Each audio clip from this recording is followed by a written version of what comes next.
కొంత టెక్నికల్గా కొంత సీసీటీవీ ఆధారాల బేస్ మీద మనము ఒక నలుగురు అక్యూజ్ని పట్టుకోవడం జరిగింది. ఇందులో మెయిన్ అక్యూజ్డ్ A1 ఇతని పేరు సయ్యద్ అస్లం, A2 తబస్సుమ్ ఇతని వైఫ్, A3 మొహమ్మద్ సోహెల్ ఇతను అస్లం వాళ్ళ ఫ్రెండ్, A4 హేమంత్ కుమార్ ఇతను బంగారం తీసుకున్న రిసీవర్. అయితే ఈ అస్లం అనేవాడు ఈ హసీనా వాళ్ళ అక్క తహీరా బేగం వాళ్ళ కూతురు వాళ్ళ హస్బెండ్, వాళ్ళ కూతురు పేరు తబస్సుమ్. సో తబస్సుమ్ వాళ్ళ హస్బెండ్ ఈ అస్లం. అయితే వీళ్ళకి పాత గొడవలు ఏంటంటే ఈ హసీనా అనే అమ్మాయి ఈ అస్లంకి 1 year బ్యాక్ 1 లక్ష రూపాయలు అప్పించిన తర్వాత ఆ అప్పుకి చాలా హైగా ఇంట్రెస్ట్ అడగడం వల్ల అతను ఇప్పుడు దాకా సుమారు 2.5 లక్షలు ఇవ్వడం జరిగింది. ఆమె ఇంకా కూడా నాకు డబ్బులు రావాలని చెప్పేసి అతని బాగా వేధించింది.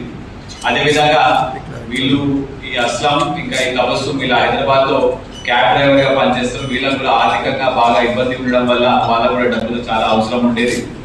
అదేవిధంగా ఈ తబస్సుమ్ వాళ్ళ మదర్ అంటే ఇప్పుడు హసీనా వాళ్ళ అక్క 2013లో ఒకసారి ఈ హసీనా మీద FIR రిజిస్టర్ అయితే ఈమె కూడా వాళ్ళ మదర్ కూడా జైలుకి వెళ్ళడం జరిగింది. సో అప్పటి నుంచి కూడా ఈ తబస్సుమ్ అమ్మ ఈ హసీనా వాళ్ళకి జైలుకి వెళ్ళిందని చెప్పి కక్ష కూడా పెంచుకోవడం జరిగింది. అదేవిధంగా హసీనా వాళ్ళ ఫస్ట్ భర్తతో ఉన్న కూతురు ఈమె కూడా చాలా వరకు ఆమె కష్టాల్లో ఉన్నప్పుడు ఆమెకు ఆర్థికంగా ఎటువంటి కష్టాలు ఉన్నాయో అన్ని తబస్సుమ్తో షేర్ చేసుకుంటూ అప్పుడు ఈమెకి మా అమ్మ దగ్గర బంగారం ఉన్నది, చాలా వరకు డబ్బులు ఉన్నాయి, ఆ ఇల్లు ప్రాపర్టీ కూడా ఉన్నది అని చెప్పేసరికి ఈమె కూడా వీళ్ళందరినీ చంపేస్తే తబస్సుమ్ వాళ్ళ ఆయనతో డిస్కస్ చేసి వీళ్ళందరినీ చంపేస్తే ఆ బంగారం ఆ ఆస్తి పత్రాలు ప్లస్ ఇంట్లో ఉన్న క్యాష్ అన్ని కూడా మనం తీసుకొని వెళ్ళొచ్చు అని చెప్పేసి వీళ్ళిద్దరూ ఈ మర్డర్ కి ప్లాన్ చేయడం జరుగుతుంది. అయితే మర్డర్ కూడా ఎలా చేసిందంటే ఈ అస్లం హైదరాబాద్ నుంచి బయలుదేరి సుమారు 7:30 ఆ ప్రాంతానికి 7:30 ప్రాంతానికి మన నల్గొండకు వస్తాడు. వచ్చిన తర్వాత వీళ్ళకి ఫోన్ చేసి వీళ్ళ పండుగ ఉంది కాబట్టి నేను హైదరాబాద్ నుంచి ఇక్కడికి వచ్చినాను, రాత్రి మీ దగ్గర మీ ఇంట్లో పండుకోవచ్చా అంటే వాళ్ళు వద్దని చెప్పేసి ఫోన్ పెట్టేసి వాళ్ళు వద్దని చెప్తారు. దాని తర్వాత కూడా ఇతను 3-4 సార్లు వాళ్ళకి ఫోన్ చేస్తే కూడా వాళ్ళ ఫోన్ ఎత్తలేదు. అయితే ఇతను ఆ ఇంటి నుంచి గోడ దూకి రాత్రి సుమారు 1:30-2 టైంకి ఆ ఇంటి బయట వెయిట్ చేస్తాడు.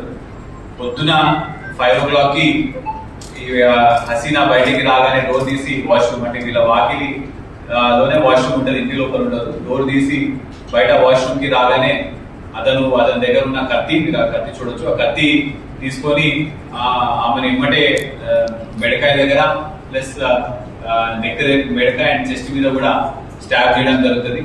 అయితే ఈమె బంగారం అంతా కూడా ఆమె డ్రెస్ లో పెట్టుకుంటుందని చెప్పేసి డ్రెస్ ఎత్తుకునే డ్రెస్ లో ఏం దొరకదు. అయితే మళ్ళీ ఇంటి లోపలికి వెళ్ళే సమయానికి అదే సమయానికి వాళ్ళ ఆయన కూడా బయటికి కరెక్ట్ అదే టైంకి వాళ్ళ ఆయన కూడా బయటికి వస్తాడు. సుల్తాన్ వచ్చి ఇతని కర్రతో ఏదో ఒకటి బెదిరించి బెదిరించి ప్రయత్నిస్తాడు. కానీ అది కాక ఇతను అతని మీద కూడా అతని మూసి అతన్ని కూడా సుమారు 4-5 సార్లు గొంతు మీద స్టాప్ పొడవడం జరుగుతుంది. ఈ గొడవ అంతా వినేటప్పుడు ఆ పిల్లగాడు ముజమ్మిల్ లేచి ఇంకా నిద్రలోనే బయటకు వచ్చే లోపల అతను చూసి వాళ్ళ అమ్మా నాన్న ఇద్దరు చంపేసిరని చెప్పేసి అతని దగ్గర ఉన్న ఒక రాడ్ లాంటిది తీసుకొని వచ్చి వీళ్ళిద్దరి మధ్యలో కూడా ఘర్షణ నడుస్తుంది. ఆ ఘర్షణలో అస్లంకి చెయ్యి దగ్గర ఒక కట్ అవుతుంది, మళ్ళీ కాళ్ళ దగ్గర కూడా కొంతవరకు కట్ అవుతుంది. కానీ ఆయన ముజమ్మిల్కి వచ్చిన పిల్లడు కాబట్టి అతన్ని ఓవర్ పవర్ చేసి ముజమ్మిల్ని గొంతు పోసి అతన్ని కూడా మెడకాయ దగ్గర స్టాప్ చేయడం జరుగుతుంది.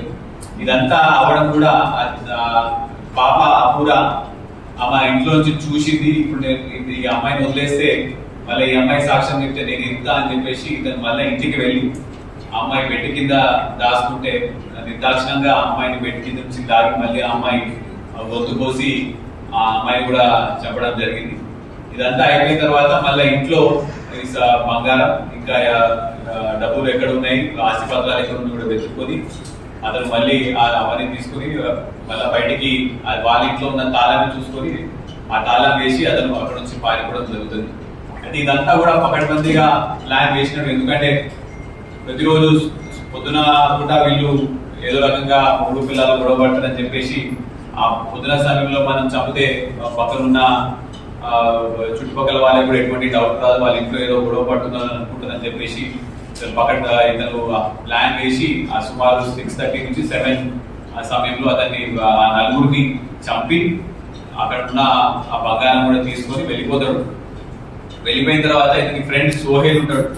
సోహెల్ కి కూడా ఇతను ఇట్లా చంపినా అని చెప్పి బంగారం అంతా కూడా మనం మార్చి దాని డబ్బులు తీసుకోవాలని చెప్పేసి అతనితో వాళ్ళిద్దరు కూడా కలిసి బంగారాన్ని మార్చి మళ్ళీ డబ్బులు తీసుకుంటారు. ఇప్పుడు మనము సోహెల్ ఈ అస్లాం దగ్గర నుంచి ఈ కత్తి ప్లస్ ఆ రక్తపడుగు బట్టలు, ఈ బట్టలన్నీ కూడా అవుట్స్కట్స్ లో పడేస్తారు. ఈ బట్టలు కూడా మనం రికవర్ చేయడం జరిగింది.